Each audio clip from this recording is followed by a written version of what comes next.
Ayun, yo, what's up mga boss paps? So, for today's video, bibilisan lang natin ha.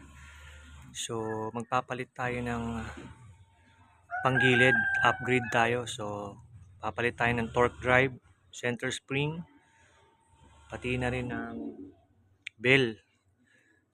So, ang ipapalit natin mga boss paps is, syempre, eto, susubukan natin, RS8 Wow torque naman! drive, Wow! bell, Wow! 1K RPM, center spring. So yan. So susubukan natin yan mga boss paps kasi nung nagbabiyahe ako nung nakaraan paakyat, nagulat ako bigla na lang siyang bigla na lang siyang humina hatak. Tapos nangamoy clutch. So feeling ko yun nga, nasunog yung clutch ko pati yung bell. So pagtingin ko nga yung bell ng ating JBT is nawala yung groove. Tatlong hibla ng groove nawala. So yun, ibabalik din natin tong stock na clutch spring. Susubukan natin kung maganda yung So let's go guys. Let's go. RS8 baka naman. Let's go.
Alright.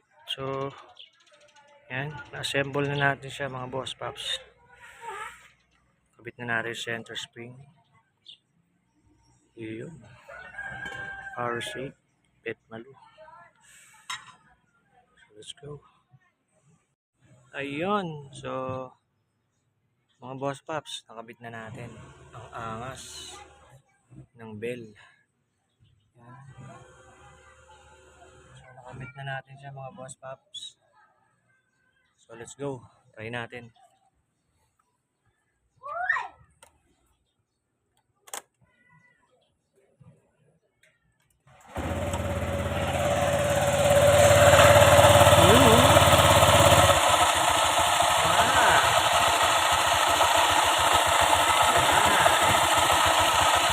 Ayan mga boss paps, okay na. So tatakpan na natin siya. So titignan natin kung maganda performance. Bigyan ko na lang kayo ng feedback boss paps. Ito nga pala yung boss paps ko. Boss paps, hello baby boy. Peace bro. Let's go. Takpan na natin para masubukan natin. Alright. Alright, so natakpan na natin siya mga boss paps. Alright na siya. So update ko na lang kayo about sa performance. Thank you, sabi ni boss ko. Ganda raw. Ganda ba, boss? Yeah. Okay. Thank you nga pala sa mga nanood. Alright, thank you. RS8. Thank you, boy.